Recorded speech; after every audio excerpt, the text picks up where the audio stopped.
is to jump on him and don't care what's coming back in them first 4 rounds. And the only man in the world with the speed and the power to be able to do that is Anthony Joshua. He will jump on Tyson Fury and he will not care what's coming back. And at some point he will land. And when he lands, he's not going to let him off the leash. I mean, when Deontay Wilder landed in the first fight like he did, he completely had him out on his feet and he let him off the leash. He let him off. Anthony Joshua will not make a mistake like that. As we've seen against Vladimir Klitschko, when he gets the guy going, he finishes him. It's as simple as that. The only way of beating Tyson Fury, in my opinion. Those are the words of Tony Bellew. And, of course, Tony Bellew says the only person that can beat Tyson Fury is Anthony Joshua. He said Anthony Joshua, won't make the mistake that Deontay Wilder did, which Deontay Wilder hit Tyson Fury, dropped him in the 9th, and then caught him again in the 12th. And almost had him out, but he beat the count, okay? And he let him off the hook. And he says Anthony Joshua won't make that same mistake. And he says the only man that could beat him is, of course, Anthony Joshua. So let's start with that. I will say this. I think the intrigue of the fight will answer more questions than anything else. And I think that's the reason why this fight is so intriguing, because of these particular guys, these 2 guys fighting. These 2 guys that are fighting have 2 different styles. Now, it's a wash because we don't know exactly what type of styles these guys will come into the ring with, okay? So we only have to guess of what they're going to do when they get in the ring. But if these 2 guys get into the ring, it's not going to be a Wilder versus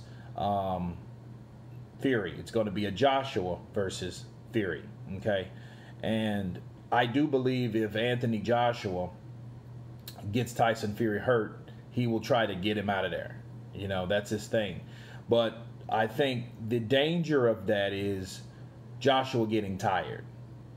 And I think like the Ruiz fight, it was in fact Joshua dropping Ruiz and then Joshua trying to apply pressure where he really didn't need to apply pressure that got him in trouble. So that could easily happen to Joshua again, okay? Now, is Joshua the only person that can beat Tyson Fury? Only time will tell, people, okay? I keep telling people that you don't really know what a fighter can do unless they have the opportunity, okay? Andy Ruiz did never really... in a normal world, Andy Ruiz, in a perfect world, should I say, Andy Ruiz wouldn't have got that opportunity. So we would never see what type of heavyweight that Andy Ruiz could be. Okay? And the same thing goes to Tyson Fury. Tyson Fury, he's a good fighter, but him beating Klitschko 5 years ago and then him beating Deontay Wilder just recently, does that make him the most dangerous fighter? No, it doesn't, because there's so many different styles besides Vladimir Klitschko and Deontay Wilder out there, okay? So maybe Tony Bellew is onto something, I do think that if Joshua catches him with one of those punches, he's going to finish. The Deontay Wilder's problem is he's not a good finisher. The windmill, that's not a finishing, no. He fights with emotion and it's not calculated, okay? Wilder is a hard hitter, but he's a terrible finisher. If he doesn't finish you with that one shot, he's not really going to finish you. And the first Fury fight showed you that, okay? And the reason he let him off the hook because Tyson Fury did something that other fighters didn't do, fought back. Okay, so it was one of those things where Deontay Wilder, being the way he fights and the way he lands punches, if that's not good enough, he's not that finishing type of dude. If he doesn't hit you with a bomb, it's not going to be the case.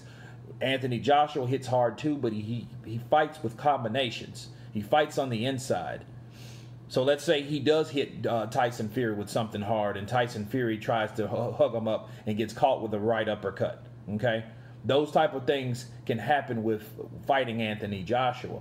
But you can't forget about the biasness behind this, because Tony Bellew is good friends with Anthony Joshua. So, I mean, of course he would think that, so you always have to put that into play also.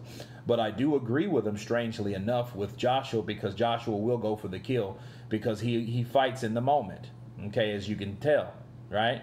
But the question is, will he get the opportunity, It will be a jabbing match. I think it will be. But it does sound interesting, to say the least, on that Joshua will jump all over him like he did Klitschko. Well, another thing that does come into play, Joshua got tired in that Klitschko fight, if you guys remembered. He got tired. I mean, tired. After the 5th round, he was almost done. It took him 2 to 3 rounds to come back to gather his strength to even fight. I mean, he was all over the place. It was almost like he was drugged.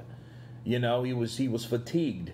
And that's when Klitschko dropped him in the 6th round. So not only did he have to deal with getting his breath back, he was also hurt, you know, by Mr. Steelhammer. So, you know, it's dangerous of doing that, you know. So I do agree with Tony Bellew.